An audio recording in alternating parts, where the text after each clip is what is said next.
Welcome back to Trots TV. It's time for 6 things we've learned over the weekend, and hopefully Robbie's been at school and he's learnt something that we can have a chat about this week. We're going to look at what's happened over the weekend, and there's plenty to talk about. We saw some great racing at Cranbourne on Saturday night with the running of the Cranbourne Cup and also the Bill Collins Trotters Mile. We saw a fantastic race at Gloucester Park on a Friday night, the running of the Golden Nugget, and we saw the Trill Memorial scheduled for Saturday, but it was run on Monday night. So Robbie's back to have a chat about everything that happened over the weekend. Robbie, at plenty of action on and off the track. Yeah, no, it was a really good weekend. We also had the sales here on Sunday for the 2-year-olds, so it was a good weekend. All right, well, I'll start off first, and I want to talk about the Truer and small track racing. Now, you know, you're either a fan of the big track at Menangle or you're a fan of small tracks. And look, to some extent, I like the bigger tracks. I think horses get their chance. The drivers obviously have more time to manoeuvre into the clear on the big straights. But there's just something about small track racing when it's good horses and when there's moves and attacks, like we saw in the Truer for the first part of the race. The speed was on. Short price favourite got crossed. And then we saw a move from within the last 1,000 metres of the race when Lochinvar went forward. Gloucester Park, we see it a lot. Great short track racing. That's fantastic over there because they do make a lot of moves. And I think under the right conditions, it just shows how good small track racing can be at Bankstown, and we saw that in the Truer on Monday night. It's very competitive. Sort of Menangle's very strategic. Everyone finds a spot. They all settle. Very rarely do you see anyone move from the 500 onwards. But when you get to Bankstown, you've got to move because it's all about mathematics when you come to a little track. You can't win if they go a half in 5 and they're going to get home in 58 because you've got to go around 2 turns that go for probably 200 metres around an 800-metre track. It's mathematically impossible. So it's always a thrill racing on a half. It's probably more on the driver on the smaller tracks because not only do you have to be on your A game, but you've also got to know your horse well. He doesn't really get the last turn or he gets on a knee, so I've got to make sure that I'm making the move at the right time. Probably a little bit more pressure on the driver on a small track. It is. It's I've got to say, driving at Menangle is a lot easier for a driver's point of view, but it's always exciting on a half-mile track. You're a lot tighter. It's good racing, so and that's why we need them. I still believe we need half-mile tracks. So I know things are going faster, and our metro track's our best track, of course, but I still think there's a place for half-mile tracks in New South Wales for sure. And obviously better for the horse physically on the bigger tracks as well. Yeah, they don't exactly. put as much stress on their body. What is something you learnt from the weekend? Terror to love. Oof, yeah. Terror to love. Is it kryptonite? Is Superman's, the only thing that brought him down was kryptonite. Is it here at Menangle? Is that the problem with Terror to Love? I'd like to see, and no one tells the courts what to do with any horse. They're the best, probably one of the best in New Zealand. Ricky May's the best driver in New Zealand. But I thought the way Ricky drove him at Cranbourne was tough. He knew he had to get up there with Chris and me, and he turned it into a dogfight, and he won. Now, the only start Terror to Love's had at Menangle, when I thought he probably went as good as he's gone any of his runs at Menangle, is he ran second to Mr. Feelgood when Jimmy Curtin drove him. He sat outside the leader at 151. We're always going back. He's the best horse. Put him into it. See what happens. Like, you can't win when they're going 49 from last. Like, his run at Miracle Mile was massive to run fourth. Well, we think back to his New Zealand Cup wins and the biggest where he missed a start and then he was sent around them and he found the top, how tough he is and how much work he can do in his races. And I guess when it turns into a speed battle, and that's one of the major things especially probably more important for you drivers, but when you sit down to do the form, the horses over the mile, they don't come back to you as much. You've got to be in the first few if you want to be a realistic chance in the races here. It's when you're chasing, no matter what you're chasing, whether it's a C1 that's running along or if it's a Miracle Mile going 149, you can't give them start when they're running time. If you're last one wide, you may as well go to the fence because you can't come wide. And we saw that the other day. Terror to Love come wide and made ground going 49.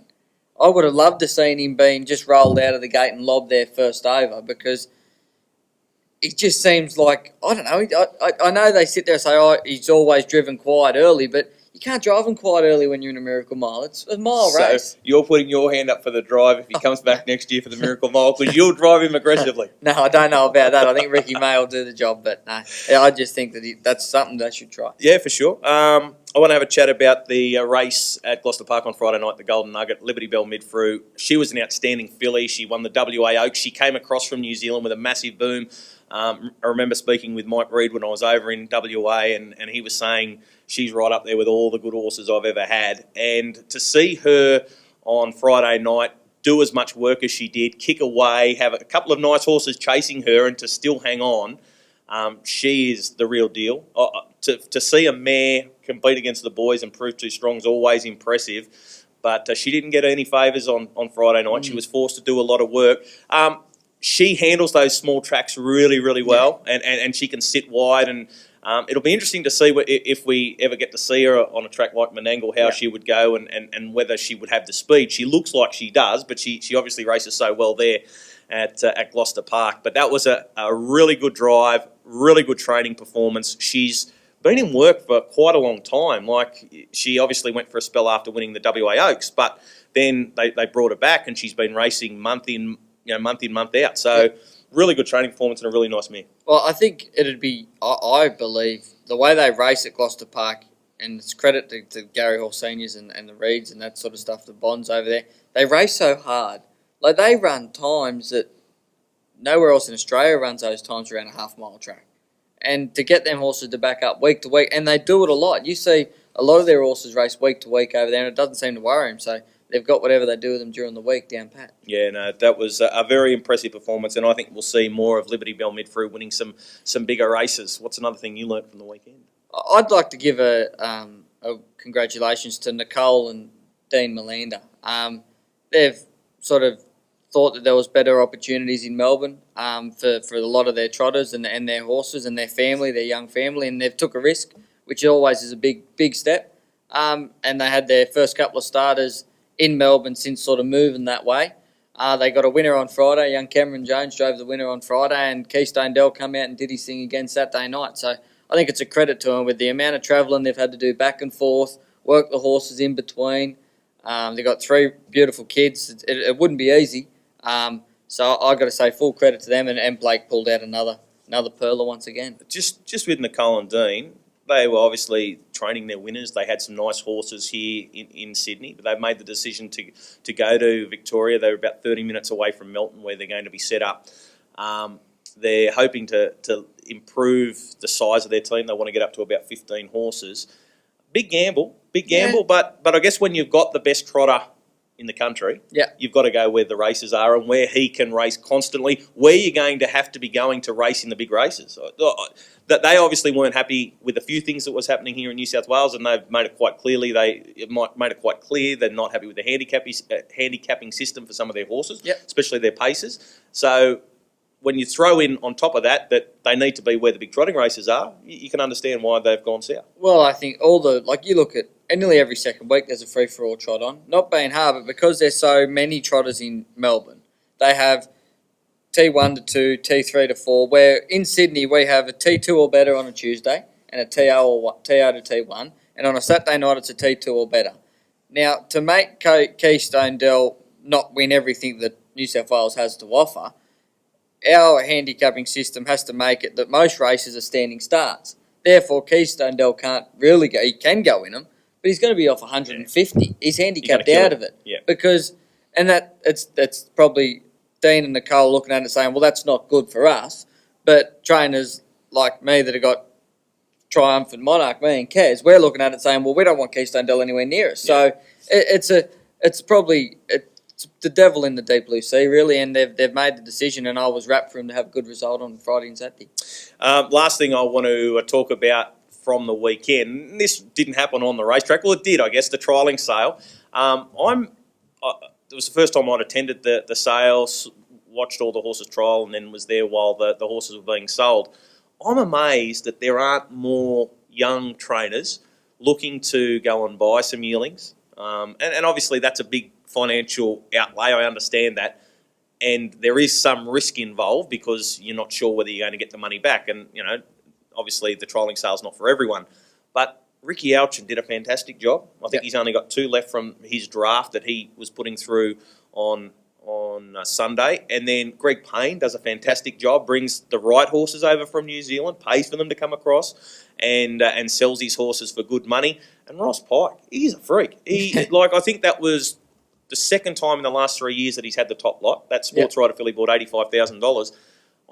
I just think it's a really good opportunity for a young guy who doesn't have a lot of money behind him to maybe go and buy. You can't be buying, badly bred stuff or anything like that, but maybe, going and speaking to the leading studs in Australia, going and seeing what you can get your hands on in New Zealand and getting a couple of yearlings and then getting them ready for the trolling sale. Well, I know Greg Payne, for instance. He goes around to all the studs before, like when they're all weanlings. Yep. And just sort of walks around and they'll say, oh, this one might be sold, that one might be. And he picks a lot of them up for sort of not overly dear prices. And that's how he runs his business. Ricky, I think this year was the first year Ricky really got in and done it.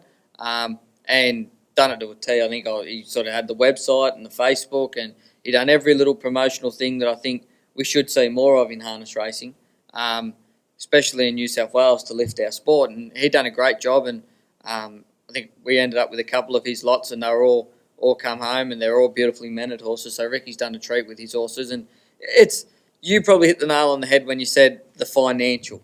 And a lot of young people in the game, when you're starting out, it's like when people work for someone, everyone wants to drive, everyone wants to train, no one wants to say, oh, I just bought 3 yearlings and I'm going to sell them. You know what I mean? That's not the limelight. But I think it's probably a space where there's good money to be earned. And that's what Ross Pike does. Yeah. He's not there to train the horses. He makes it quite. He's open with it. He's just there to get them ready to send to other trainers. Yeah, and it seems to be working for him good. Is there anything else that you learnt from the weekend? Yeah, I'm going to stick with the trialling sale. I know there was a lot of talk about there wouldn't be a lot of money there. But I think there was quite a good, you look at the book, there wasn't anything that you'd jump over the moon in breeding. I think they got to 71 for a Tintin in America colt, which looked an amazing type. The filly, the Sports Rod, 25.8 for a 2-year-old filly. That was unbelievable. I just think, it went, and I sort of was a bit old, but it only went 34 around the side. But when you look at it, a 2-year-old filly, to have that much balance and speed at that early age, the sky's the limit for her. So I really think the trialling sale's going ahead, and I think if people get behind it, and I think there was good money there for the way the sport's going. Good to see people coming from all parts of Australia to be involved in it. You mentioned the Tintin in America. That was bought between some owners from Nathan Jack's team and some owners from Michael Brennan's team, and that horse is going to go to Victoria because he's Breeders' Crown, and they'll see when he goes across to WA. But it's building, it's finding its spot. In there's obviously all the good yearling sales that are on around the country, but this is filling a niche and filling a gap that probably wasn't being filled. Well, there's a lot of owners there, and what me and Kerry like about it is there's a lot of owners that don't want to go to the yearling sales. You're in a lucky dip at the yearling sales. You spend your $30,000, and you don't know if it can pace, walk, stand. You don't know what it can do. But at least when you come to the run-up sale, you see them. They can run a good half. They can run a half in a minute. They pace good. They don't hit a knee. Yeah, you're happy to spend your $30,000 because you can sort of see what you're taking home. So I definitely think there's people that love yearlings, and I for one love going to the yearling sales. There's always that little bit of what's this going to be, a little bit of excitement. There's always people for yearlings, but there was sort of a gap there where there was no one that wanted to buy a young horse. The only way you could buy one was go to the yearling sales and take that risk. So I definitely think it's filling a spot. 6 things we learned this week here on Trots TV. We'll be back again next week to head back to school.